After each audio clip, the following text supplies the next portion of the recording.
the difference between panic attacks and anxiety attacks is that panic attacks are more physical sensations, and also there's no consistent triggers. And so when things arise, there's no exact reason why. A lot of the times it's more situational, whereas anxiety attacks are more prolonged. Sometimes the person doesn't know that they're experiencing them, and there could be some physical sensations, but a lot of it can also be emotional and mental. And so for me, experiencing a lot of physical pain through panic attacks, I needed escape mechanisms.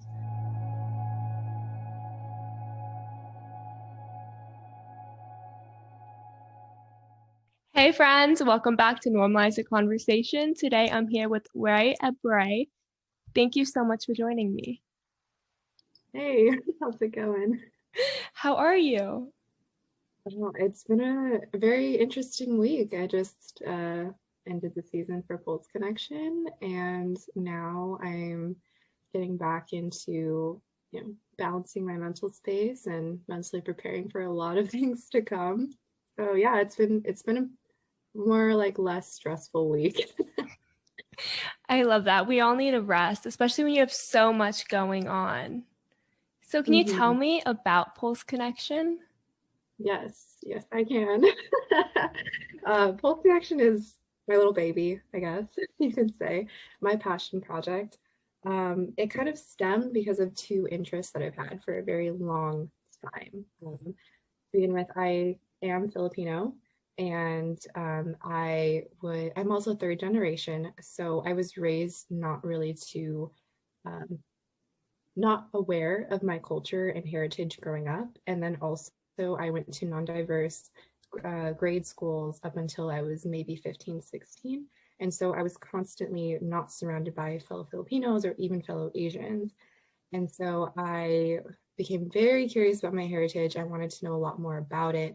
And it led me to taking Tagalog classes, which is the native language of the Philippines, although there's thousands of other language. And then also in college, joining Filipino American organizations. And as that developed, me being curious about my heritage and being in organizations, I realized how much being a Filipino in America influences how we identify and define ourselves. And so I became more aware of political issues and how that overlaps with, defining and like learning about what it means to be here in this land.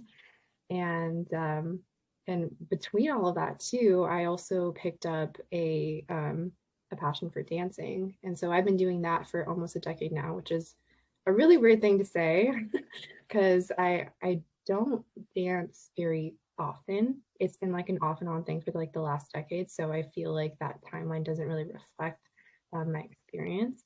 But I with COVID happening over this past year, there was a huge rise in hate incidents against Asian American Pacific Islanders, and that ultimately just led me to wanting to do something about it. There's been so many organizations that popped up at the beginning of COVID, at the beginning of 2020. And at the time, I was living in LA by myself, and my friend groups were, um, I was the only Asian in my friend group, in short. And it came to a point where I was just constantly, afraid to talk to people about this stuff. Like, hey, I'm not afraid to go outside because I feel like I'm going to get a deadly disease. I'm afraid to go outside because, hey, incidents are happening and I'm nervous that I'm going to be the next one. And that was happening. Didn't know what to do with that information. And so when um, social media started being more public about it at the beginning of 2021, I decided that I really need to do something about it because it's coming to a point where the Asian community is switching from a more conservative to a more like loud and liberal space in the movement. And so I began to be more vocal about it again after being distant from Filipino American organizations for like the past 3 years. And it ultimately led me to the launch of Pulse Connection, which is not exactly an official entity or a business or organization just yet. It was just supposed to be a thing that I did on Zoom for like a month, and then that was supposed to be the end of it, and then it branched into something more. But essentially what I wanted to do was just host some dance workshops on Zoom, just like teach a couple pieces like beginner level online, and any proceeds that came in, I would donate it to a nonprofit responding to these social justice issues at a localized level. And workshop one came up in April. I launched the movement, I think, on like April 4th this year. And then a week later, I taught the first class over Zoom and raised $185 for Hip Hop for Change, which is a organization in the Bay Area that uses grassroots efforts to create jobs, to teach youth how to use music to respond to social change, and so many other initiatives. They do a lot, and they're very public and like on the streets as well. And after that happened, I got sick. And it wasn't like COVID sick or like flu sick, it was like mental health sick. I literally like called out of work for like a whole week. And that's when it hit me. I'm like, okay, I want to do something about it, but clearly, like this is called this stress from the community and also stress in my own personal life is hitting back to back. And so I need to take a break. And so after like that workshop happened, I was very like excited about it because a lot of opportunities popped up. But I realized that, hey, I need to focus on my mental health and come back to it. And so I took a break, and instead of like doing workshops every week, I started doing workshops once a month. And so when May came around, uh, in light of Asian American Pacific Islander and Mental Health Awareness Month, we sponsor NAPIMHA, which is the National Asian American Pacific Islander Mental Health Association, a huge mouthful, huge mouthful.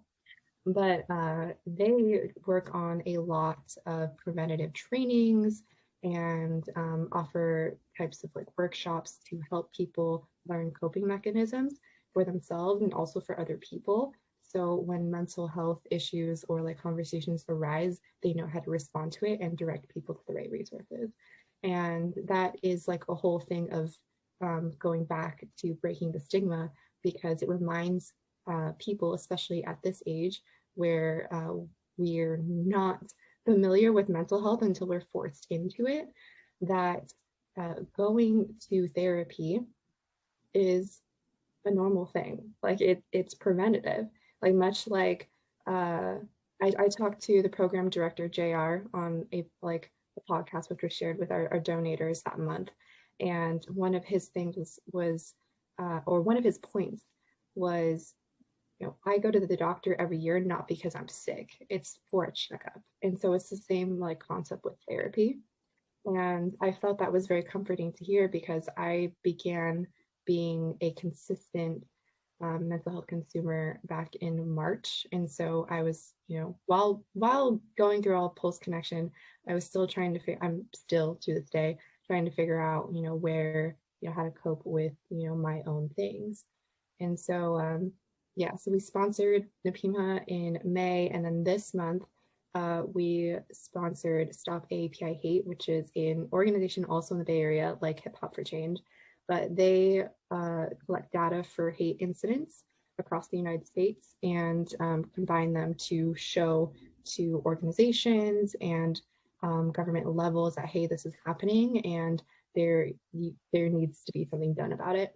And so they take a lot of the evidence and they create these logistical like forms and like all these things to bring out to politicians, bring out to the public, like, hey, this is happening and we can create legislation about it.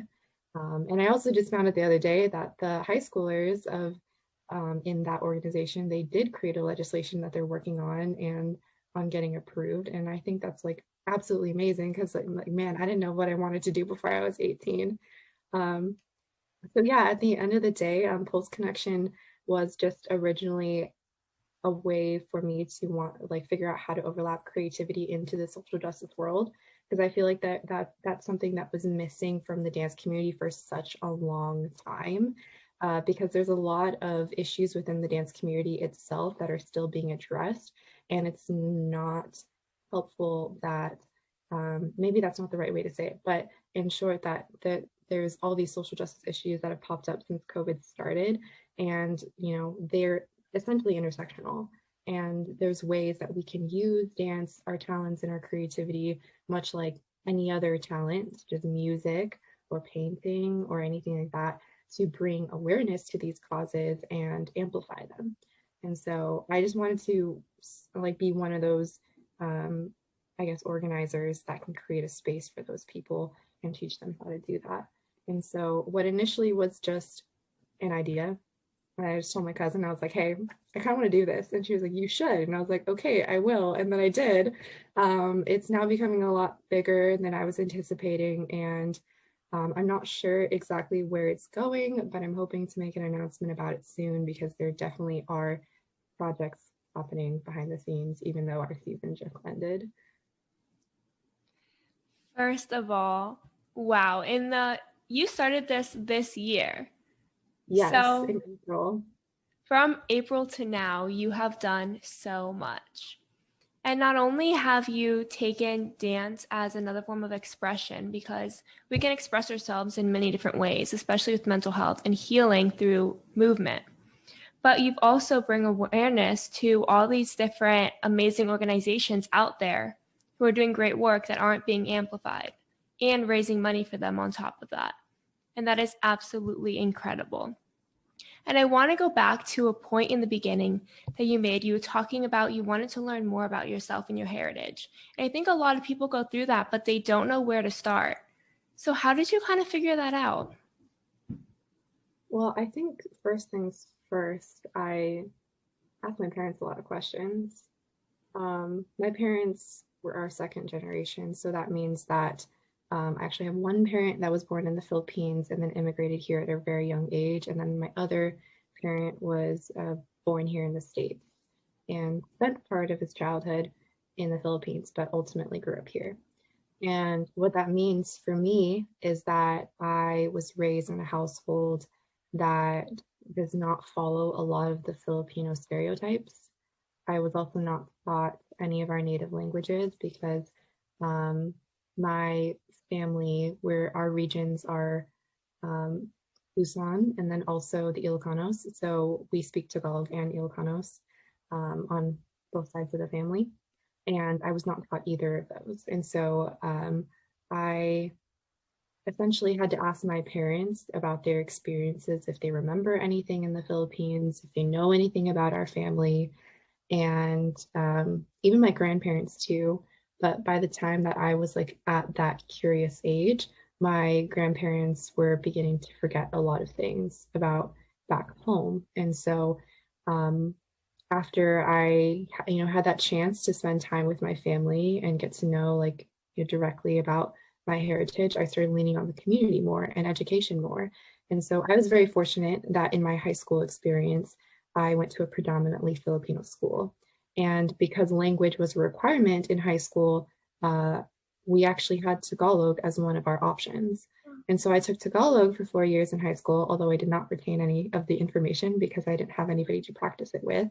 I did learn a lot about the homeland, about like national holidays and food and just, like practices that are normal there that we don't do here in the States.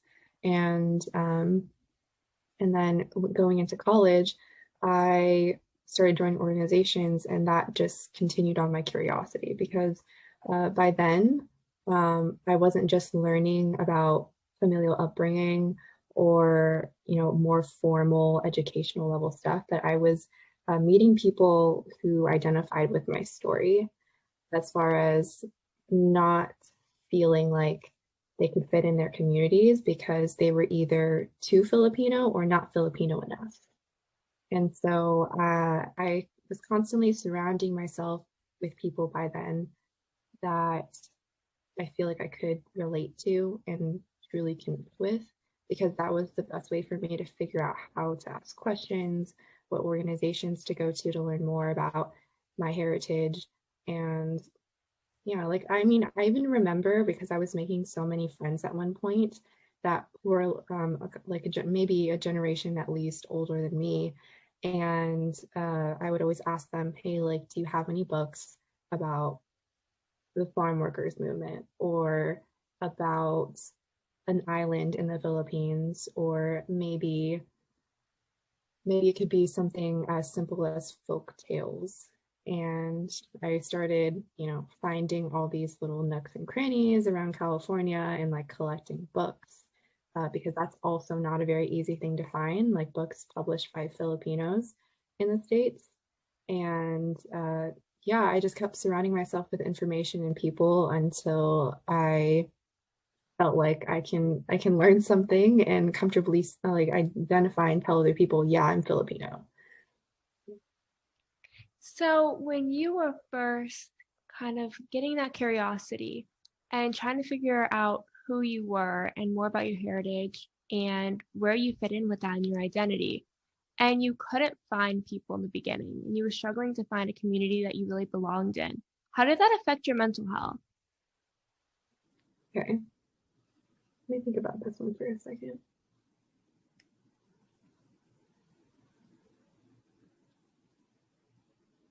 I feel like it's always difficult to be in a space where you feel like you're alone, right? And I was just kind of talking about this a little bit yesterday because I just held a discussion on solidarity and transformative action yesterday. And it wasn't until recently that I realized how much being or growing up in a non-diverse school affected who I was. Um, for example, when I was in elementary, I went to a predominantly white school, and then middle school, a predominantly Black school. And so by the time I met other Asians in high school, I didn't know how to act. I didn't know who to be and like, what it meant to have other friends who shared stories, you know? And um, I think I think it wasn't until I was a lot older that I realized I was being bullied for my race because I was a very ignorant, shy child and very innocent. And so if people thought something was funny, I thought it was funny too, but I didn't know that the joke was about me, right? If that makes sense. And so I remember, uh, because I feel like my mind has this constant pattern of fighting traumas, and I don't remember them until I start talking or being around community again.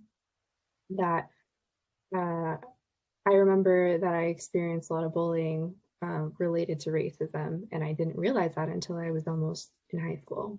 And I was maybe 16 at the time. And I told my mom about a story about a girl, and we all knew. My mom already knew that like she was mean and all that stuff. And when it hit me, like halfway through the story, that I was being bullied, I cried that day. And this was what, maybe 7 or 8 years later. And and even though I cried, it was kind of like a relief. Like I recognized that, hey, like this happened. And I feel fortunate that I was ignorant enough to not have it affect me at that age. Because now being at a conscious level where talking about mental health is more, I guess, accessible, it's easy to vocalize it and ask people for help. That's a really, really powerful story because I think a lot of people go through that where they're bullied without knowing it. And then later on, as they're really coming into their identity and figuring out who they are, they realize how many people made fun of them and that really suppressed who they were for so long. And that you've been able to grow through it and heal through it. And now you've created this amazing movement to be able to help other people heal through it, especially through movement, which I think a lot of people don't realize how powerful movement can be, especially when it comes to healing. Mm-hmm. Yeah, definitely. I also feel like in general, I'm still learning how to talk about my experiences with mental health because in Asian households, and I cannot speak for all, but I know for sure in my household, that talking about mental health is not a normalized thing. Um, we are, as I guess within my family specifically, we are meant that our only goal is to achieve high grades, to be successful, to get a career, and, in that linear pattern. And if for some reason you fall out of that pattern, you are failing. And so getting anything lower than an A is not acceptable, or, doing anything other than school is not acceptable. And I I didn't realize how much that was affecting me until recently, because was, I, I guess in short, like I didn't really know how to deal with anything other or outside of my academic and professional life. And so, like, honestly, this podcast is probably going to be the first time I've ever shared my story with anybody. Um, but essentially, um, I would say that I've been consistently a mental health consumer for about 2 years now. And I have been more exploring my mental health for about 2.5 years. And so my second to last year into college, I actually transferred from a San Diego university to an LA-based university. And a lot of things were situational. Transitions are not easy ever. And this was my first time, one, living outside of my home, um, and also being in a new city. And so I was basically just like, not, I'm exaggerating, but drop kicked into another city. And it, I didn't know how to handle it because even though I was living with family at first, I was in an environment that did not allow me to, um, be my best academically. I wasn't in a space where I could make friends easily. I was under a lot of financial pressure because I knew I had to graduate within 2 years or else my parents wouldn't be able to afford it anymore. I was also going through a lot of relationship issues because before that transfer, my boyfriend at the time and we became long distance. And I was undergoing so much stress in that first semester that I almost dropped out of college. And and I didn't even realize this was happening until like the following spring semester, but I started experiencing panic attacks. And I didn't know what they were at first. And so if you can imagine me just experiencing like tightness of breath or rapid heartbeats, numbness in the body, losing sense of reality, spacing out, and not knowing what it was, and then trying to ask somebody for help. And I remember, like, during finals week of that first semester, I just tapped my friend on the shoulder because we were all talking about the final. And all I said was, I can't breathe. I feel like I can't breathe. And they thought that I was talking about stressing out about the exam. And I was like, no, you don't understand. I can't breathe. And all I had to do was walk out of the room because I didn't know what I was feeling. I didn't know what was going on. And I didn't know how to ask for help. And I don't recall how consistent those started happening. But the following spring semester, I actually took a nonverbal communications class.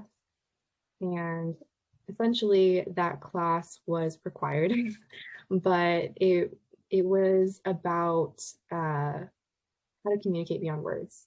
And so facial expressions, body movements, something as, crazy as maybe, I, okay, I guess that's what nonverbal communications is in short. There's a lot more to it.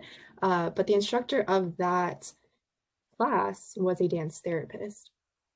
And because I was experiencing all these panic attacks, which I didn't know what it was at the time.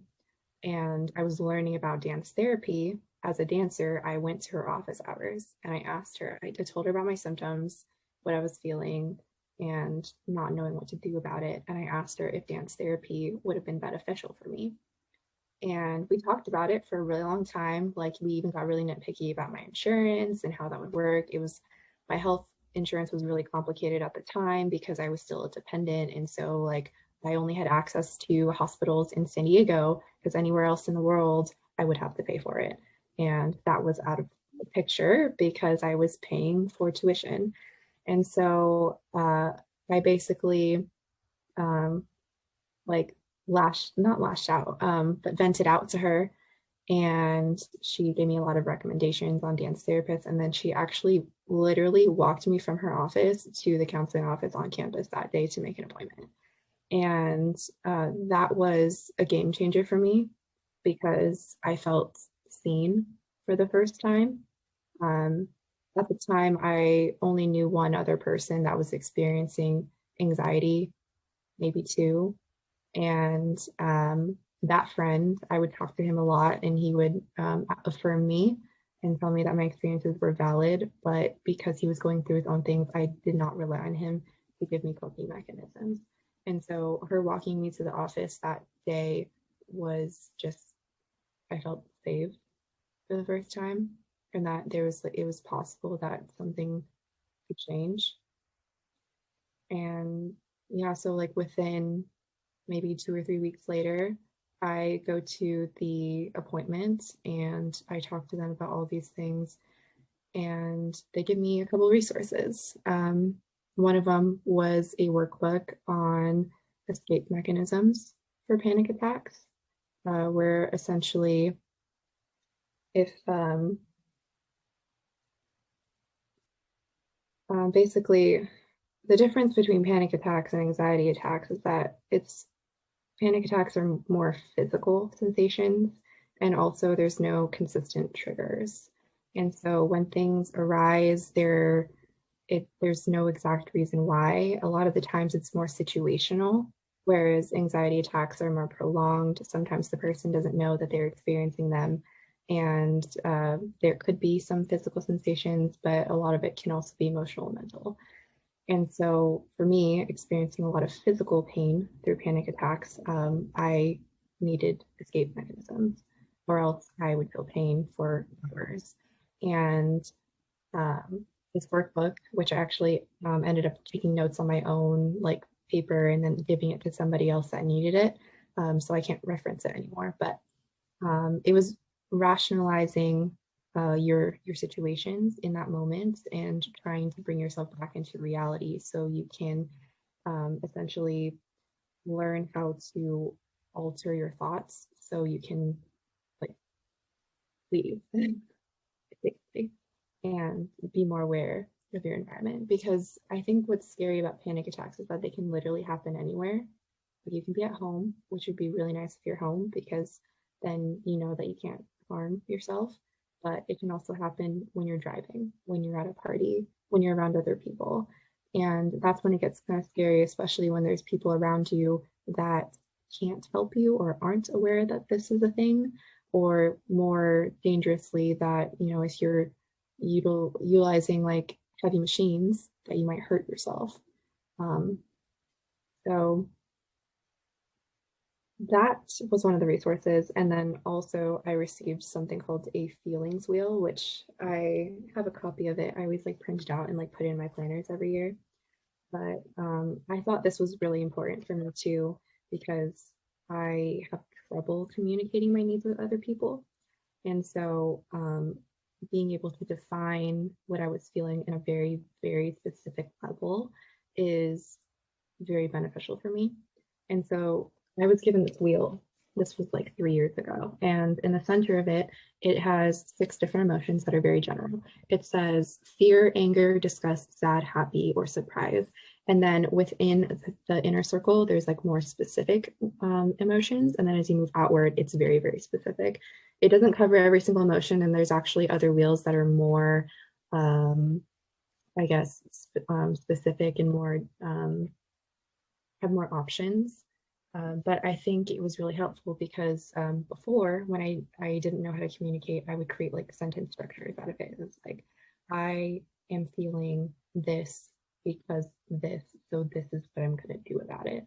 And now I just kind of look at it every once in a while and be like, okay, I feel sad, but why do I feel sad? And then if I can, you know, go in specifically and be like, okay, I'm sad, but actually, I might be feeling ignored. So maybe that's why I'm sad. And so it's kind of like that. Um, And so after that appointment happened, unfortunately, because my insurance was very complicated, and I was also nervous that if I were to pick up therapy at the time because I was a dependent, that my parents would ask me about it, I chose not to do therapy. But I did ask like friends and family for help who I do know were or had experienced forms of anxiety in the past or are clinically diagnosed, and like ask them what they do. And it was enough to get me through now, almost 3 years later. Why I picked up therapy now is initially because I am one to pick up a lot of work and overemphasize overproductivity because that's what I was taught at a young age. And in turn, it helps me or it keeps me from seeing the value in taking a break or in saying no or in even how I speak to myself because I might be using more negative vocabulary like such as better or worse, which can change the way that I feel or approach situations. And so I started going to therapy initially at the beginning of the year because I thought it was work stress. And little did I know it's a lot.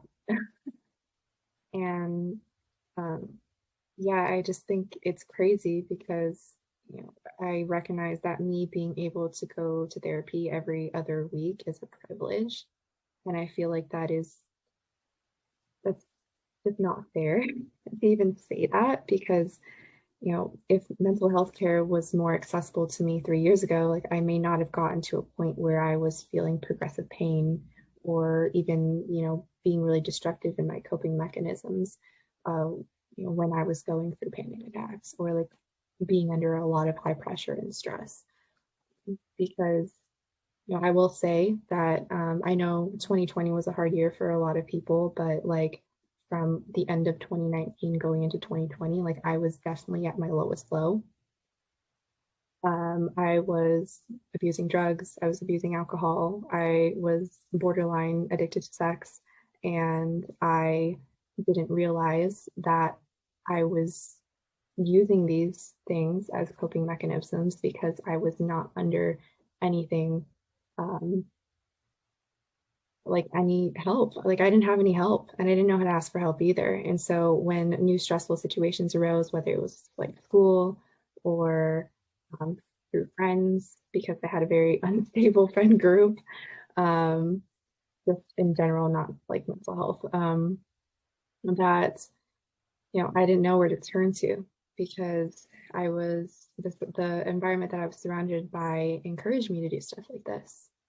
And although I also found it ironic because there was also people that I knew that were also doing this, but then they also went to therapy. And so I didn't know where the boundary was for myself. And so I just feel like if mental health care was more accessible, maybe I would have been able to communicate my needs better and not be so destructive to myself. So I definitely feel like there's some things that I am forgetting, but um, I guess that is a introduction to what I've been going through.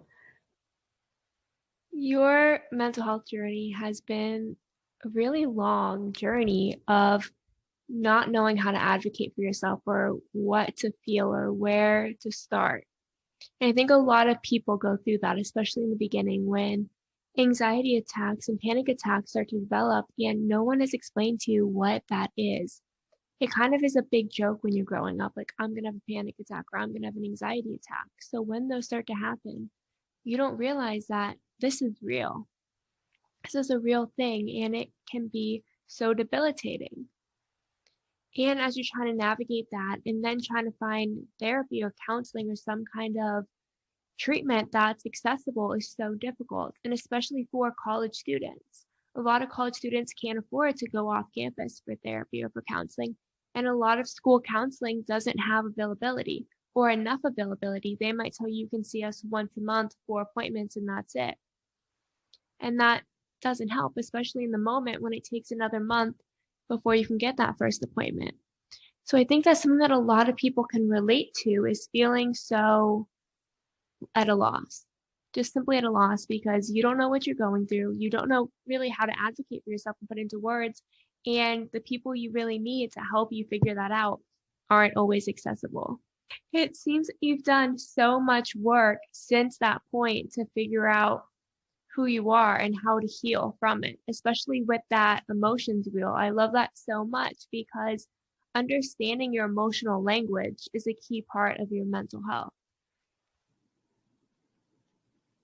Yeah, I also want to add on to that, especially with college and high school counseling, they can't offer everything to you. I remember, even though I was like super grateful to be able to do that counseling appointment on campus, um, their method was, hey, like, you know, that they tell you straight off the bat that we cannot help you all the way through. We can like give you to like through a couple sessions and let you see our psychiatrist on site. But other than that, our ultimate goal is to refer you to more professional people. And that is so limiting as a college student when we're paying thousands of dollars to be there. And like, I don't know how most colleges are, but the ones in California at least require you to pay for health insurance on campus too. And so that's a little unsettling to be like, hey, I can't help you. And then it's just like, okay, then what am I paying for? You know, I know I'm here for my education, but this campus is supposed to be very inclusive and offer me resources if I need them, not just academic related, but also, you know, cultural support. Maybe if you are like part of the LGBTQI community, so like support for that too. If you're part of BIPOC, support for that too. You know, like it's not just to graduate and go into our careers, it's to make sure that we're leaving as a well-rounded person. And if we are only tending to our physical health and not our mental health, then who are you when you leave? You know? And so like I remember after leaving that counseling appointment and then going to psychiatry, I I felt like I wasn't seen at all. I went to that psychiatry and we spent the first half hour of that conversation talking about campus because this guy was like, I never get to do anything outside of this office, so tell me something that I probably don't know about campus. And we talked about that for half an hour. And this appointment was only supposed to be 1 hour. And it ended up being almost three, to a point where I actually like missed a meeting with my mentor that day for because I was part of an undergraduate research program. And after this 2 hour long conversation, talking to the psychiatrist about my childhood experiences, my most recent experiences, and all this stuff, he looked at me dead in the face and he said, "You sound fine to me." Wow. And I was like, okay, what am I supposed to do with that information? Why did we talk for 2 hours if you recognize that I was fine when I first walked in? He said, well, you haven't experienced a lot of childhood trauma. It seems like your recent attacks are situational and there's no long-term thing. So essentially, it sounded like, which makes sense because psychiatry's point is to give you medications. So he was specifically looking for a reason to give me medication or refer me to another psychiatrist that can do that. And, you know, it's unfortunate that was the thing because that discouraged me for looking for help after that for a long time too. You know, like I already knew that dance therapy would have been completely out of pocket and like not covered by my insurance, so I didn't explore that. And you know, all of my help was leaning on to talking to my friends because at the time I had a lot of other things going on for me that were really exciting. I was like part of the dance community. I was like interning. I was like doing undergraduate research. I was doing a lot of community nonprofit work, and that was fulfilling. And it was building my resume. It was building me as a person. But it was also distracting me from what you know I really should have been investing in, which was myself. And I think what it is when I'm around other people, I feel like I'm investing with myself because it has an immediate fulfilling reward versus working on your mental health. It takes a lot of time. And, you know, what is it? 20, 19, 20-year-old me was not patient. So I didn't want to try. Didn't want to look into it. And so I was, I would just continue on experiencing panic attacks. Still am learning how to, cope with it. But, it comes to a point sometimes where, especially when you don't have professional help, that I felt like I was compromising my friends' time and energy if I was going through something. I remember after going through a breakup last year, I'm sure there might have been other reasons because a lot of things happened last summer, but I had a panic attack in the middle of the night. And even though I had experienced physical sensations and pains before, like this one was the most dramatic and like the most extreme out of all the others.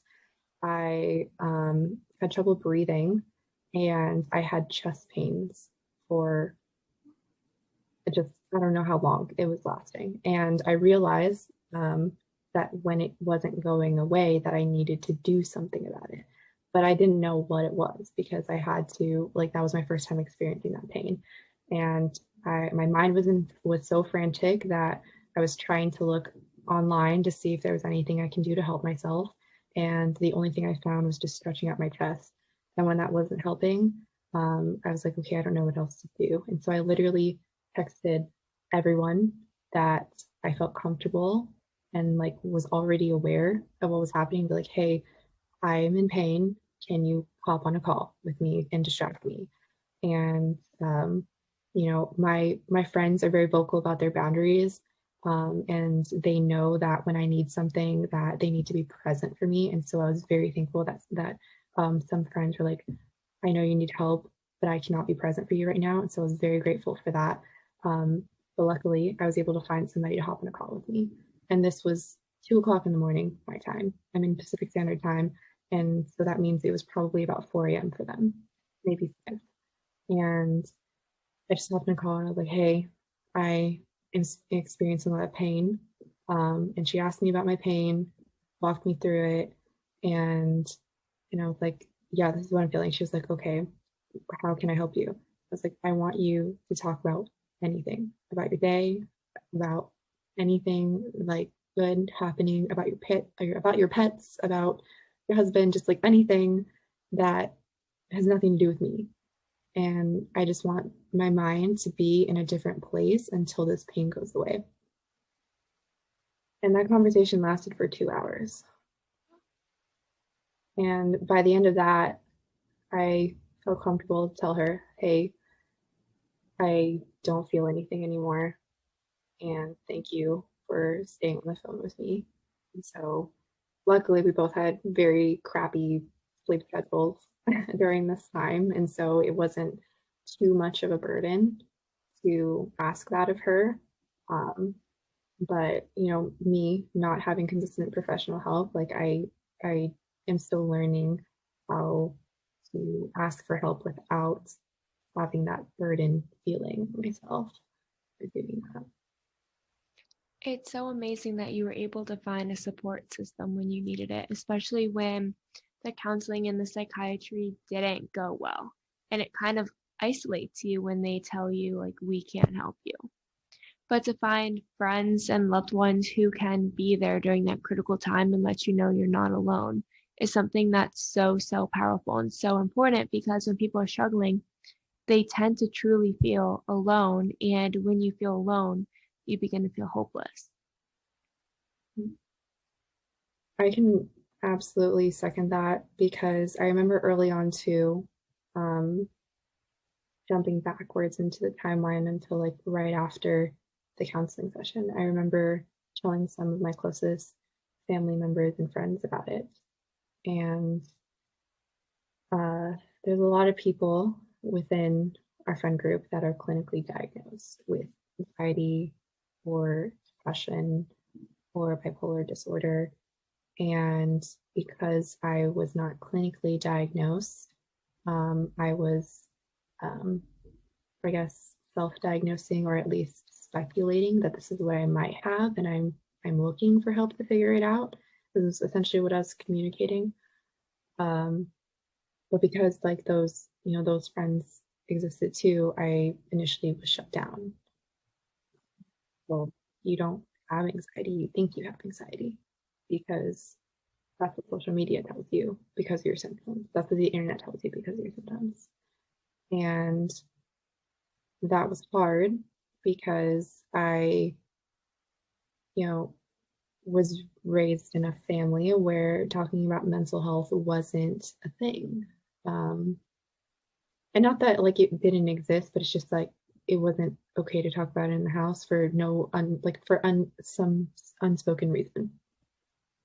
And so again, hearing that and then also going through psychiatry, I just felt really closed off. And, I just felt like the best thing for me to do was stay in LA where I had a studio apartment by myself and deal with it.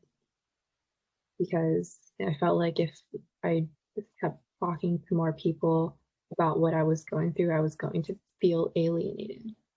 And already, in LA, I kind of felt that way because I didn't have a strong social group in college, um, specifically in LA, not in San Diego. And that was my choice because by then I didn't want to be in organizations anymore. I didn't want to do anything more than like research and going to classes. I just wanted to finish my degree and leave. I was very lucky to still walk away with two really close friends from college in LA, but other than that, like I didn't have any friends. Um, and and I knew it like probably would have been better if I like had more people on campus, but by then I just felt like I had seen too much of the world that people like in a college campus could not see me for, what it was. That the only thing we could talk about was what was happening at school. And so I started leaning on the community again and building those support systems elsewhere because LA is a very um, public platform industry type of city. I made friends with a lot of people who are on YouTube channels and are very interested in social media. And so I was making a lot of friends that way. And that's when I started recognizing that, like, hey, mental health exists. Um, I may not be clinically diagnosed, but this is still my experience and it's valid. And there are people out there that talk about this at a normalized level, like sports. And that was empowering because it felt like I could do something about it, that I could find help for myself, and, you know, that it was okay if I was invited to something and returned by saying, hey, I don't have the capacity today to go out. And people understood. That was a huge mind blowing environment change to just be around that energy. And I was just very thankful that I had a friend group that cared about me that much. And, were willing to watch over me when anything happened. Um, especially when I am going through an attack, because when I started spending a lot more time with people and less by myself, I was definitely having more panic attacks around other friends. And if I tense up, physical touch is one of the easiest ways to get me out of it. And a lot of my friends, like they would either hold my arms and like slowly pull my arms away from my body, or let me lean on them until it ended, or, you know, just wrap me in a blanket and sit with me until it was over. And like those types of things were very helpful, especially when it was like some crazy thing where we were at a party and there's like 100 people, or we're under a lot of high pressure because we have an event in like 3 days and we're sitting in front of like 10,000 pieces of logistics right now and all these things. So it was very nice, feel heard by my friend system, my friend support group, whatever. And like, because I think up until living in LA, I think I was still able to communicate. Like I don't have the capacity today to do it, but it wasn't as normal. Like it didn't feel comfortable to do that. It just felt like I was making like an excuse not show up. Yeah.